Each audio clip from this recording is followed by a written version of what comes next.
शुक्ला की धरती पर सफल लैंडिंग हुई है। अंतरिक्ष से धरती पर लौटे हैं शुभांशु शुक्ला। कैलिफोर्निया के तट के पास समुद्र में स्प्लैश डाउन किया है। शुभांशु शुक्ला के साथ 4 अंतरिक्ष यात्री भी लौटे हैं। ये बड़ी खबर है जिस बीच निकलकर सामने आ रही है। तो 4 अंतरिक्ष यात्री जो हैं वो वापस लौट आए हैं। जिस तरीके से इंटरनेशनल स्पेस स्टेशन का ये पूरा कार्यक्रम था, उसको करने के बाद अब तस्वीरें भी स्क्रीन पर आपके किस तरीके से यहाँ पर अंतरिक्ष यात्री लौटे, किस तरीके से ये तस्वीरें लगातार आपकी स्क्रीन पर इंडिया न्यूज़ आप तक पहुंचा रहा है। जिस तरीके से यहाँ पर अंतरिक्ष से धरती पर वापसी जो है वो शुभांशु शुक्ला की हुई है। सबसे पहले जो विमान था वो स्प्लैश डाउन हुआ समुद्र में, इसके बाद उसे निकाला गया और निकालने के बाद जिस तरीके से जो चारों एस्ट्रोनॉट्स थे उन्हें बाहर निकाला गया। तो इस बीच ये बड़ी जानकारी एक और सामने आ रही है। जिस तरीके से शुभांशु शुक्ला की वापसी हुई है, वापसी पर पीएम मोदी ने खुशी जताई है। शुभांशु का धरती पर स्वागत है। पीएम मोदी ने ये कहा कि हमारे स्पेस मिशन को फायदा मिलेगा। भारत के लिए ये गौरव का क्षण है। प्रधानमंत्री नरेंद्र मोदी ने शुभांशु शुक्ला को शुभकामनाएं दी हैं और पीएम मोदी ने कहा कि इस मिशन से भारत को भी फायदा मिलेगा और भारत के लिए ये गौरव का क्षण है। ये बड़ी खबर है जिस बीच निकलकर सामने आ रही है। इस पूरे पल को प्रधानमंत्री नरेंद्र मोदी ने एक गौरव का पल बताया कि भारत के लिए भी एक गौरव का क्षण है ये। जिस तरीके से शुभांशु शुक्ला की धरती पर अब वापसी हो गई है। 18 दिन तक इंटरनेशनल स्पेस स्टेशन में रहे और कुल 20 दिन का उनका पूरा ये मिशन था और अपने मिशन को पूरा करने के बाद अब शुभांशु शुक्ला धरती पर लौट आए हैं और शुभांशु शुक्ला के धरती पर लौटने को लेकर पीएम मोदी ने भी बधाई दी है और शुभांशु का धरती पर स्वागत है, पीएम मोदी ने लिखा। ये शुभांशु की वापसी पर पीएम मोदी ने खुशी जताई है। ये पूरी जानकारी आप तक पहुंचा दें जो इस विषय निकलकर सामने आ रही है। और हमारे साथ तीनों खास मेहमान जुड़े हुए हैं। अनिका झा जी हमारे साथ हैं खगोल शास्त्री के तौर पर, डॉक्टर रवि कुमार जी हमारे साथ हैं, पूर्व निदेशक हैं डीआरडीओ के आप, और अंतरिक्ष वैज्ञानिक डॉक्टर अभय सिंह जी हमारे साथ बने हैं। अनिका जी, मैं आपका रुख करूंगा। और जिस तरीके से कई सीट्स का जिक्र आपने किया कि यहाँ पर शुभांशु शुक्ला अपने साथ सीट्स लेकर गए थे, उनको लेकर उन्होंने वहाँ पर प्रयोग किया, लेकिन ऐसे में क्या ये माना जाए कि आईएसएस में की गई खोजें जो दूसरे ग्रह हैं और जीवन की संभावनाएं हैं उनको समझने में जो है काफी ज्यादा मदद मिल सकती है आने वाले समय में? जी बिल्कुल, क्योंकि अगर हम आईएसएस की बात करें तो वो 400 किलोमीटर्स के ऑल्टीट्यूड पे है। अगर हम स्पेस की बात करें सबसे पहले तो जो 100 किलोमीटर अबव सी लेवल, यानी 100 किलोमीटर अगर मैं किसी सी लेवल से ऊपर चली जाऊं तो वहां से एक कार्बन लाइन होती है जिसे हम इमेजिनरी लाइन के रूप में देखते हैं, जहां से स्पेस स्टार्ट हो जाता है। और ये जो आईएसएस है उससे भी 300 किलोमीटर ऊपर ऑल्टीट्यूड पे हमारे अर्थ को ऑर्बिट कर रहा है। तो वहां पे लगभग ना के बराबर बहुत कम ग्रेविटी है जिसे हम माइक्रो ग्रेविटी बोलते हैं। और हम अगर अंतरिक्ष में बात करें तो अंतरिक्ष में हर जगह माइक्रो ग्रेविटी ही है, अनलेस हम किसी प्लेनेट पे हैं, क्योंकि अगर हम किसी प्लेनेट पे हैं तो उसका साइज है, उसका मास है, तो ग्रेविटी जाहिर सी बात है होगी ही। तो जो हमने स्पेस में रिसर्चेस की है कि हम इनको ग्रो कर सकते हैं कि नहीं, तो एक बार जब हम सारी चीजों का अध्ययन कर लेंगे, ये अगर हम आईएसएस की बात करें तो ये वर्किंग कंडीशन में काफी ज्यादा टाइम से है। अराउंड 2000 से आईएसएस पे अगर हम बात करें तो लोग रह रहे हैं, एस्ट्रोनॉट्स रह रहे हैं। 1998 में इसका बनाना सारा प्रोसीजर 1998 में इसका सब कुछ स्टार्ट हो गया था और ऑलमोस्ट हमने जितनी भी रिसर्चेस करनी थी आईएसएस पे कर ली है, जो हमें माइक्रो ग्रेविटी में करनी थी। नासा और बाकी 16 कंट्रीज ने मिलकर इस आईएसएस को बनाया है। अब हम सोच रहे हैं कि आईएसएस को, जो मतलब पूरा विश्व है एक साथ इंटरनेशनली, अगर मैं ग्लोबल लेवल पे बात करूं तो आईएसएस को वापस लेके आएंगे, मतलब आईएसएस को डिसफंक्शनल कर देंगे। और एक आर्टेमिस मिशन आने वाला है जिसके तहत हम स्पेस स्टेशन बनाएंगे मून पर जी। और वहां से हम मार्स की स्टडी करेंगे, क्योंकि ये बहुत डिफिकल्ट हो जाएगा अगर हम अर्थ से मार्स की स्टडी करें। तो हम मून पे एक स्पेस स्टेशन बना के वहां से मार्स की स्टडी करेंगे। अगर हम प्लैनेट्स की बात करें तो सिर्फ हम मून और मार्स को इसीलिए एक्सप्लोर कर रहे हैं बिल्कुल। अनिका जी, जिस तरीके से लगातार आप बातें कह रहे हैं, काफी महत्वपूर्ण ये बातें भी हैं, महत्वपूर्ण जानकारियां भी हैं। मैं आपका रुख दोबारा करूंगा, लेकिन इस बीच लखनऊ से हमारी सहयोगी निकिता सरीन जुड़ गई। एक बार उनका रुख कर लेते हैं, कुछ अपडेट्स उनसे लेते हैं। निकिता, मैं आपका रुख करूंगा। जिस तरीके से लगातार हमने पहले भी देखा, तस्वीरों में भी आपने दिखाया कि शुभांशु शुक्ला के माता पिता भी काफी खुश नजर आ रहे हैं, परिवार के लोग जो है काफी उत्साहित नजर आ रहे हैं। फिलहाल क्या तस्वीरें जो है वो देख पा रही हैं आप? हाँ, इनको बोलिए जल्दी पैच करें सर।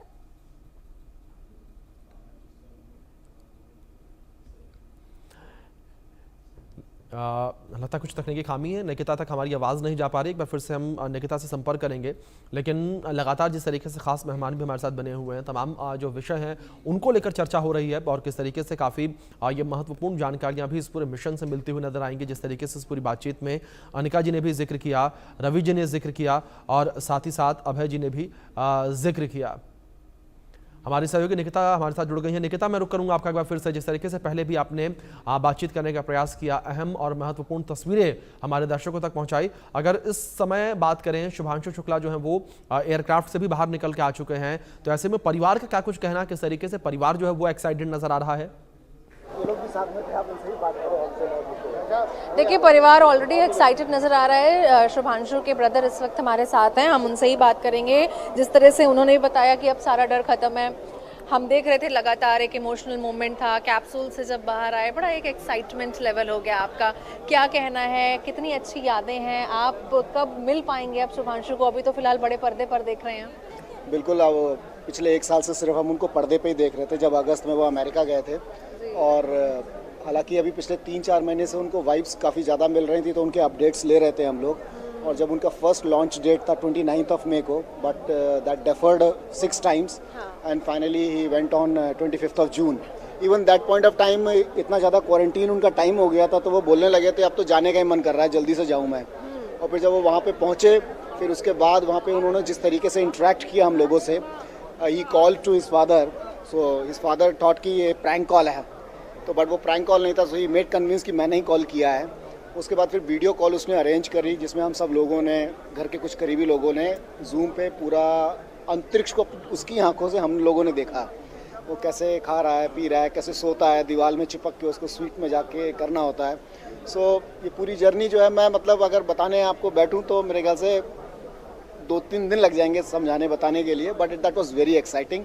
एंड सबसे इम्पोर्टेंट था ये प्राउड मोमेंट पूरे देश के लिए, आपके लिए, यहाँ पे जितने उन सब के लिए, पूरे देशवासियों के लिए इतना प्राउड मोमेंट इंडिया के लिए है। और आई थिंक जो प्रधानमंत्री जी ने उनको रिस्पॉन्सिबिलिटी दी थी, वो उन्होंने पूरी करी है। आप अगर ध्यान करेंगे, जब वो 2 लोग उस दिन बात नहीं कर रहे थे, उस दिन 2 इंडस्ट्री के स्टैलवर्ड्स, अपनी अपनी इंडस्ट्री के लोग बात कर रहे थे आपस में, और बात जिम्मेवारी की कर रहे थे। वो ये कह रहे थे कि हमें अब इंडिया के स्पेस रिसर्च प्रोग्राम को आगे बढ़ाना है। तो आई थिंक ये उसकी पहली सीढ़ी है जो अब आगे और कंटिन्यू करेगा। और ये पहली उड़ान हम लोग जो देखी है, ये ऐतिहासिक जरूर है, बट अब एक कंटिन्यूस रिपीट होगी, ये रिपीट होंगी। शुभांशु शुक्ला पैगी विट्सन का रोल लेंगे और इंडिया के उन 3 अंतरिक्ष जो यात्री हैं उनको भी लेके जाएंगे। जब आप उनसे मिलेंगे तो क्या पहले वर्ड्स होंगे? उनकी बहन से हमने बात किया तो वो तो बोली मैं एकदम कूद पड़ूंगी। मैं नहीं कूदूंगा, मैं उसको देखूंगा पहले।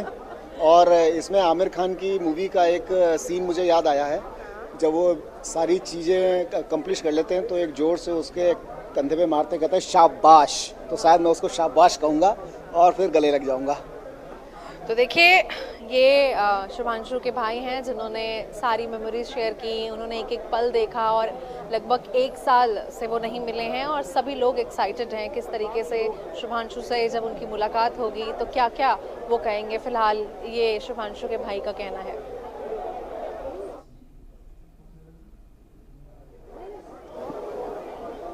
बिल्कुल निकिता, जाहिर तौर पर जिस तरीके से लगातार आप बातचीत भी जिस तरीके से परिवार से कर रहे हैं, लेकिन निकिता दूसरी ओर जिस तरीके से इस पूरे मिशन को लेकर बात की जाए, काफ़ी महत्वपूर्ण ये मिशन भी था। जिस तरीके से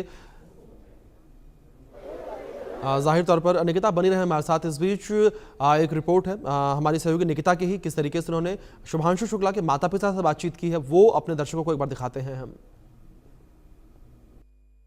कहा ये जो खुशी के आंसू है, क्या बयां कर रहे हैं। एक डर था, अब आप खुश हैं। आपने कहा वो डर अब खत्म हो गया। क्या मन में चल रहा था जब लैंड कर रहे थे? आप देख रही थी लाइव स्क्रीन पर? मन में यही चल रहा था कि सुरक्षित लैंडिंग हो जाए, क्योंकि आखिरी पल जो होता है ना, वही सबसे खतरनाक होता है। सुनने में आया ऐसा मुझे। हाँ, तो उस समय पे थोड़ा सा बहुत, बाकी पहले खुश थे, पहले कोई दिक्कत नहीं थी। 18 दिनों से मैं खुश थी बहुत। पूजा पाठ चल रहा था, सब चल रहा था सब।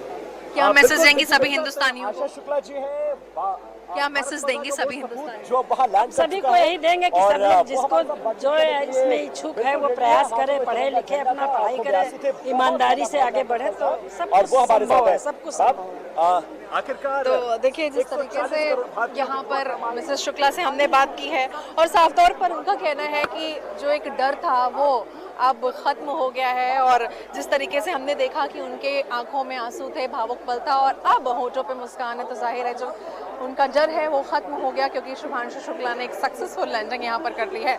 लखनऊ से वीडियो जर्नलिस्ट गौरव के साथ मैं निकिता सरीन, इंडिया न्यूज़ के लिए। तो लगातार तीनों खास मेहमान भी हमारे साथ बने हुए हैं। इसी के साथ डॉक्टर रवि कुमार गुप्ता जी का रुख करेंगे। डॉक्टर रवि, मैं आपका रुख करूंगा और इस पूरे मिशन को लेकर बात की जाए तो क्या ये माना जाए कि पूरा मिशन जो है वो गगनयान के लिए टेक्नोलॉजी वेरिफिकेशन का एक हिस्सा था, और अब जब गगनयान पर काम किया जाएगा तो उसमें इससे काफ़ी ज़्यादा चीज़ें सीखने को, समझने को मिलेंगी? हाँ, बेशक बेशक। देखिए, मैं कहूँगा केवल गगनयान ही नहीं, आगे आने वाले ऐसे अनेकों मिशन, जैसे सबसे पहले तो हमारा गगनयान के बाद हमारा अपना खुद का अंतरिक्ष स्टेशन हम स्पेस में बनाने की बात कर रहे हैं। तो गगनयान और स्पेस स्टेशन, इन दोनों के लिए ही ये बहुत महत्वपूर्ण रहेगा। तो ये तो एक बात हुई। और क्योंकि कैसे रहेगा, देखिए इसमें पहले सबसे महत्वपूर्ण जो योगदान है वो तो ग्रुप कैप्टन सुधांशु शुक्ला के जो उन्होंने अनुभव लेके आएंगे अपने साथ, वो सबसे महत्वपूर्ण है किसी भी मिशन के लिए। जो सबसे इम्पोर्टेंट एक रिसोर्स होता है वो ह्यूमन रिसोर्स होता है। तो ग्रुप कैप्टन शुक्ला को जो ट्रेनिंग उनको मिली है, जो उनका ये अनुभव इसके 18 दिनों में रहा है, और इससे पहले 1 वर्ष है जो ट्रेनिंग चल रही है उसमें रहा है, ये बहुत बहुत महत्वपूर्ण होगा। गगनयान को सफल बनाएगा। गगनयान के साथ साथ आगे भारतीय अंतरिक्ष जो हमारा हम स्पेस स्टेशन बनाने जा रहे हैं उसके लिए बहुत काम आएगा।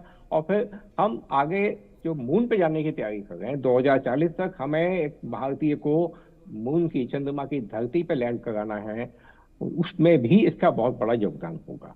तो ये असल में मैं कहूँगा कि ये कभी एक बहुत ही बेबी स्टेप्स हैं, शुरुआत हुई है, लेकिन ये बहुत महत्वपूर्ण शुरुआत है, बहुत बड़ी शुरुआत है। और केवल ग्रुप कैप्टन शुक्ला ही नहीं, भारत के जिन लोगों ने प्लान किया है इसको, वो भी, और पूरी एग्जाम टीम, सबके सब बधाई के बहुत पात्र हैं। बिल्कुल बिल्कुल। डॉक्टर रवि जी, काफ़ी महत्वपूर्ण बात है आपने कही है कि एक ये अहम शुरुआत है। डॉक्टर, अब है जिस तरीके से यहाँ पर डॉक्टर रवि जी ने जिक्र किया कि एक महत्वपूर्ण और एक अहम शुरुआत थी ये मिशन, लेकिन ऐसे में क्या इस यात्रा को इस तरीके से देखा जाए कि भारतीय जो अंतरिक्ष यात्री आने वाले समय में होंगे उनकी ट्रेनिंग में एक नई दिशा है ये? मिशन होगा, जो एस्ट्रोनॉट होंगे, जो अंतरिक्ष यात्री होंगे, उनके लिए एक ये अनुभव होगा जो शुभांशु शुक्ला का जो एक्सपीरियंस है वो एक उनके अनुभव में जुड़ेगा, और ये हमारे लिए काफी महत्वपूर्ण साबित होगा कि एक जो ह्यूमन रिसोर्स है, ह्यूमन रिसोर्स को हम कैसे लिंक कर सकते हैं, और ह्यूमन रिसोर्स के एक्सपीरियंस से कैसे कैसे एक दूसरे को बेनिफिट पहुंचा सकते हैं। इसके लिए इसरो ने क्रमबद्ध तरीके से अपने मिशन सीरीज वाइज लॉन्च कर रखे हैं। तो हर एक मिशन के लिए मील का पत्थर साबित होने वाला है, न केवल धरती पर, आकाश में, बल्कि धरती पे भी हमने जो है कि एनईपी के माध्यम से एक जेनेटिक शिफ्ट कर दिया है। जो हमारा यंग जनरेशन है, यंग माइंडसेट है, उसको हम साइंस टेक्नोलॉजी के साथ इतने प्रभुत्व तरीके से, जो पहले हम सर्विस सेक्टर की बात किया करते थे, अब हम स्पेस की, टेक्नोलॉजी की, इंटरप्रेन्योरशिप की, स्टार्टअप की, और वो फ्रॉम स्कूल एजुकेशन ऑनवर्ड्स, उसको हमने स्कूल एजुकेशन से जोड़ दिया है कि हमारे जो न्यू जनरेशन आने वाली है, वो न्यू जनरेशन न केवल हम अपने धरती पे अपने कंट्रीज के साथ एक महत्वपूर्ण डेवलपमेंट करें, बल्कि अपने आप को इस्टेब्लिश कर पाए। भारत कैसे न केवल डेवलपमेंट करे बल्कि वर्ल्ड को लीड करे, इसके लिए हमने काफी कदम उठाए हुए हैं। और आने वाले समय में जो सरकार के द्वारा लिए गए स्टेप्स हैं, स्पेशली मोदी गवर्नमेंट और जो इनके एमओएस हैं जयंत चौधरी, उन्होंने स्कूल एजुकेशन को लेकर काफी इंप्रूवमेंट किए हुए हैं। स्कूल एजुकेशन में साइंस टेक्नोलॉजी को बहुत ही प्रबुद्ध ढंग से अप्लाई करा दिया गया है, ताकि बच्चे जो है, हमारी जो जनरेशन जो बढ़ रही है, वो जनरेशन स्पेस टेक्नोलॉजी की तरफ शिफ्ट हो पाए, स्पेस टेक्नोलॉजी की तरफ वो उसकी बेंडिंग हो जाए। इस तरीके से बहुत सारे मिशन हमारे स्कूल लेवल पे चलाए जा रहे हैं। अटल इनोवेशन मिशन है, स्किल इंडिया मिशन है, so many mission, ATL labs वगैरह का मोर देन 50,000 लैब सरकार ने स्टेब्लिश करवाई है इन द न्यू, ये जो नई पंचवर्षीय योजना है इसके अंतर्गत मोर देन 50,000 से ज्यादा लैब्स स्टेब्लिशमेंट का प्रावधान किया गया है। तो ये मोदी सरकार, उनके जो एमओएस हैं जयंत चौधरी, इन्होंने बहुत ही अच्छा काम किया है। और न केवल स्पेस में हमने धरती के हमने अपना एक जेनेटिक शिफ्ट कर लिया है और आने वाले समय में भारत दुनिया पे राज करेगा, स्पेस में भी और धरती पे भी। बिल्कुल बिल्कुल अभय जी, बिल्कुल सही कहा आपने कि आने वाला समय जो है वो भारत का होगा, आने वाला दशक जो है वो भारत का होगा, जिसको लेकर लगातार काम भी किया जा रहा है। अनिका जी, दूसरे में आपका जिक्र करूंगा, जिस तरीके से जीवन को लेकर भी जिक्र हम कर रहे थे, अगर बात यहाँ पर मंगल और चंद्रमा के जैसे मिशन को लेकर की जाए तो क्या आईएसएस जैसी यात्राएं जरूरी हैं, और अगर जरूरी हैं तो कितनी जरूरी हैं ये ऐसी यात्राएं? जी बिल्कुल, आईएसएस जैसी यात्राएं बहुत ज़रूरी है, क्योंकि ये इंडिया का पहला गवर्नमेंट स्पॉन्सर्ड मिशन था, ह्यूमन स्पेस मिशन था, किसी भी स्पेस फ्लाइट मिशन अगर हम आईएसएस की बात करें तो।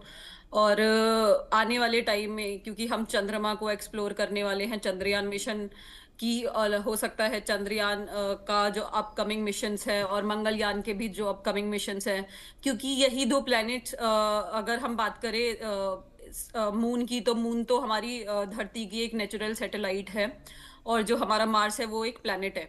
तो इन दोनों पे ही अभी लाइफ की पॉसिबिलिटी देखी जा रही है, क्योंकि सिर्फ यहीं पे प्रॉपर एटमॉस्फेयर, अगर मैं बात करूँ मार्स की, तो ऐसी स्टडी का पता, ऐसी चीज़ों का पता चला था जब क्यूरियोसिटी रोवर, नासा ने एक क्यूरियोसिटी रोवर भेजा था, जिससे कि पता चला था कि पहले शायद मार्स पे रनिंग फ्लोइंग वाटर था, बहता पानी था, और मार्स का जो एटमॉस्फेयर था वो थिक था, काफी मोटा था। तो जो हमारा भारत का जो सोच है अब इन मिशंस को लेके, वो काफी बदल जाने वाली है। अगर हम गगनयान की बात करें तो गगनयान को लॉन्च हो जाना चाहिए था 2025 तक, पर इसरो ने इसको थोड़ी देर के लिए रोका और शुभांशु जी को भेजा पहले आईएसएस में, ताकि वो वहां से एक एक्सपीरियंस लेके आए कि किस तरीके से चीजें काम करती है। जब हम शुभांशु जी की अगर हम बात करें तो वो एज अ पायलट गए थे इस मिशन में, और वो गगनयान मिशन के भी पायलट ही हैं, वो एज अ पायलट ही जाएंगे गगनयान मिशन में भी। तो जो शुभांशु जी का पूरा एक्सपीरियंस रहा स्पेस में जाने से लेके वहां पे रुकना और फिर वापस आना, और वापस आने के बाद क्या बदलाव हैं, ये सारी चीजें हमें काम आने वाली है सारे मिशंस में। चंद्रयान हो गया या फिर मंगलयान हो गया, इवन हम शुक्रायन मिशन भी सोच रहे हैं करने का, हम स्पेस स्टेशन भी, जैसे मैंने आपको बताया, 2035 तक प्लान कर रहे हैं। इवन हम हम मून पे, जैसे अपोलो मिशन के तहत नील आर्मस्ट्रॉन्ग गए थे मून पे, और काफ़ी सारे एस्ट्रोनॉट्स जा चुके हैं दूसरी कंट्रीज़ के। बट अगर हम इंडिया की बात करें तो इंडिया का कोई एस्ट्रोनॉट अभी मून पे नहीं गया है, बट 2040 तक हो सकता है कि हम मून पे लैंड करें, हमारा कोई एस्ट्रोनॉट मून पे लैंड करे। और क्योंकि वहाँ पे भी फिर से हमारा जाने से लेके वहाँ तक, वहाँ पर रहना, वो पूरा एक प्रोसीजर होगा जिसमें कि ये वाली लर्निंग काम आएगी। और सबसे इम्पॉर्टेंट चीज़ कि हमने एक तरीके से मॉक ड्रिल कर ली है, हमारा जो फ्यूचर में हम गगनयान मिशन करने वाले हैं उसके लिए एक तरीके से हमने मॉक ड्रिल कर ली है, और हमने पूरे देश को दिखा दिया है, पूरे विश्व को दिखा दिया है कि भारत भी किसी चीज़ में पीछे नहीं है। अगर मैं जुलाई की भी बात करूं तो एक निसार करके एक प्रोजेक्ट है जो नासा और इसरो ने मिलके बनाया है, सिंथेटिक रेडार सैटेलाइट, जिसमें most of the fund NASA दे रहा है। बट उसको अगर हम लॉन्च करने की बात करें, इंडिया भी कुछ हद तक फंड दे रहा है उसमें। अगर हम उसे लॉन्च करने की, वो अभी ही होने वाला है, जुलाई 30 को उसकी डेट है, लेट से वो एक्सटेंड होती है कि नहीं, बट अगर नहीं होती है तो 30 जुलाई 2025 को हमारा निसार जो सैटेलाइट है ये लॉन्च हमारा श्रीहरिकोटा से, इंडिया से ही होगा। और इसकी कैपेबिलिटी है कि ये पूरा जो अर्थ का है वो 100 किलोमीटर, जैसे हम बॉडी में एक्सरे सारी चीजें अंदर तक देख लेता है कि कौन सी हड्डी टूटी हुई है, कौन सी नहीं टूटी हुई है, एक्सरे से हमें सब पता चल जाता है। वैसे ही हमारे अर्थ की जितनी भी जियोग्राफिकल डिटेल्स है, ये बेसिकली जियोलॉजिकल साइंस से रिलेटेड होगी, ये सारी जियोग्राफिकल चीज़ों से रिलेटेड होगा कि अर्थ में 100 किलोमीटर अंदर तक वो सैटेलाइट देख पाएगी कि क्या क्या चीज़ें हैं, क्या क्या नहीं है। तो इंडिया के लिए ये बहुत गर्व की बात है। अगर हम आज के इंडिया की बात करें तो आज का हमारा भारत सैटेलाइट्स लॉन्च कर रहा है दूसरी कंट्रीज के लिए, क्योंकि इंडिया बहुत रिलायबल और बहुत कॉस्ट इफेक्टिव वे में काम करता है। इंटरस्टेलर एक मूवी आई थी, उसमें बहुत करोड़ खर्च हुए थे, अराउंड 800 करोड़, 800 अनिका जी, करोड़। बिल्कुल ठीक आपने। और उस जो मूवी का खर्च था उससे भी कम खर्च में कई कह सकते हैं 500 सैटेलाइट्स करोड़ के। हमने भेजी थी अंतरिक्ष में। इसी के साथ डॉक्टर रवि जी, मैं आपका रुख करना चाहूंगा, और ऐसे में सबसे महत्वपूर्ण बात यहाँ पर यह है कि क्या भारतीय स्पेस फ्लाइट में डीआरडीओ की कौन सी ऐसी तकनीकें हैं जो सबसे अहम मानी जाती हैं, डॉक्टर रवि? हाँ, देखिए, एक तो जैसे मैंने बताया कि जो स्पेस रिकवरी जो सिस्टम है, जब ये अंतरिक्ष यात्री जब वापस लौट के आते हैं पृथ्वी पे, तो उनको रिकवर करने के लिए जो खाली पैराशूट सिस्टम ही नहीं है, उसको फ्लोट करना होता है समुद्र में। जब तक ये हमारी नाव वहां तक पहुंचेंगी, तो वो पूरा सिस्टम जो है उसको डिजाइन करने में एक तरह से हमारी जो आगरा की लेबोरेटरी है DRD, उसने इसमें सहयोग दिया है।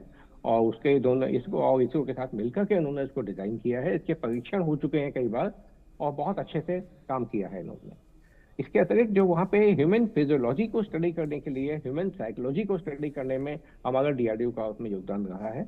हम DRDO इन दोनों क्षेत्रों में, साइकोलॉजी और फिजियोलॉजी के क्षेत्र में, जो हमारा कठिन से कठिन परिस्थिति में जो हमारे सैनिक किस तरह से उनके शरीर पे क्या प्रभाव पड़ते हैं, उनकी मानसिक स्थिति पे क्या प्रभाव पड़ते हैं, वो सब एक्सपीरियंस के साथ हमने इसमें कंट्रीब्यूट किया है। ये चीजें फिजिकल हार्डवेयर दिखाई नहीं देता है, जैसे कि जो पैराशूट तो दिखाई देगी, लेकिन ये जो डाटा है, जो स्टडीज है, जो फूड का है, फूड की रिक्वायरमेंट्स हैं, बहुत गहन अध्ययन करके ह्यूमन फिजियोलॉजी को कि किस प्रकार का भोजन उसके लिए सूटेबल रहेगा, जो उसको उनको वहाँ पे स्वस्थ रखेगा और उनको काम करने में, अलर्ट रखने में मददगार साबित होगा।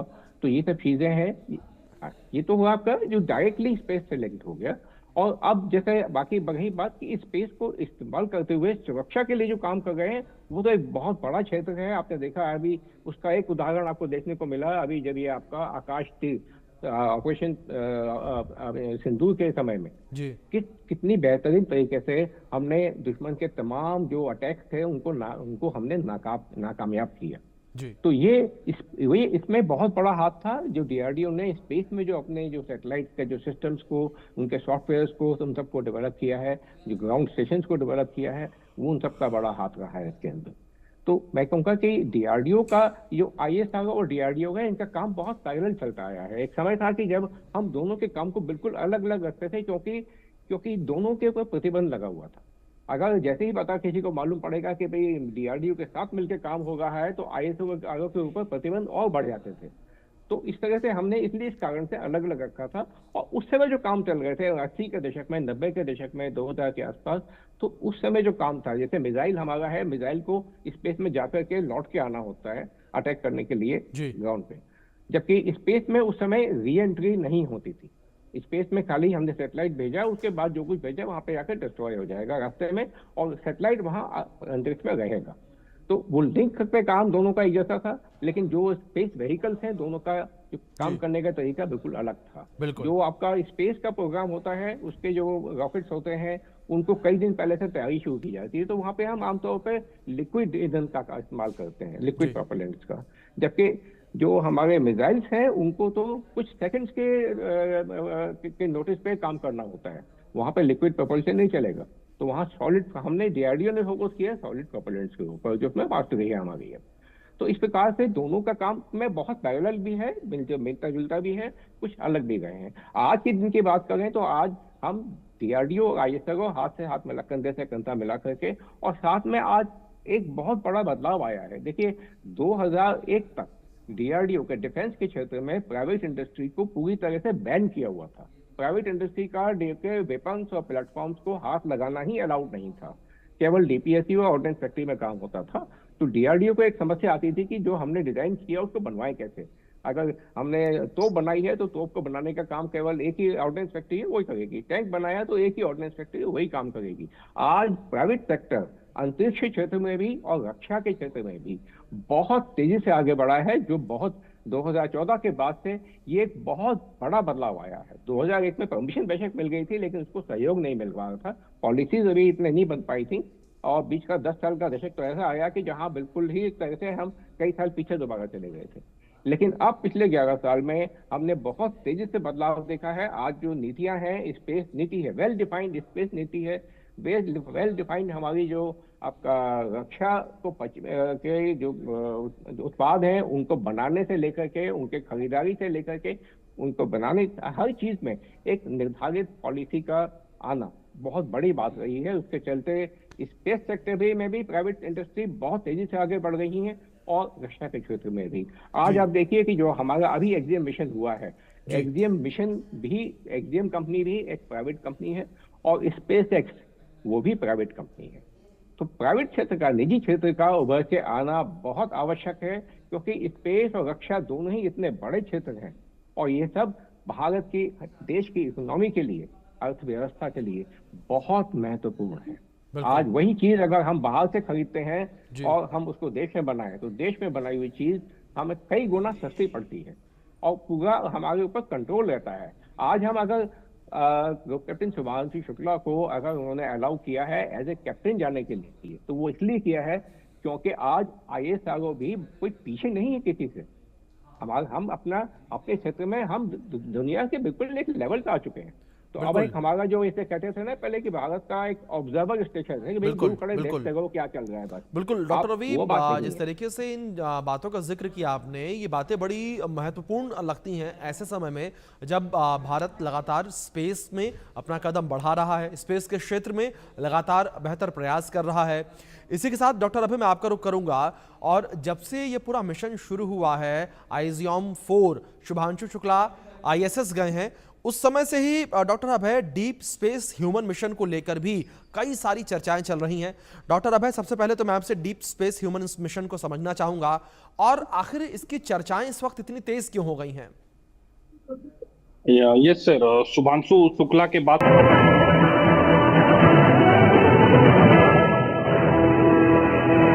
Champions stay on the field, just like JCR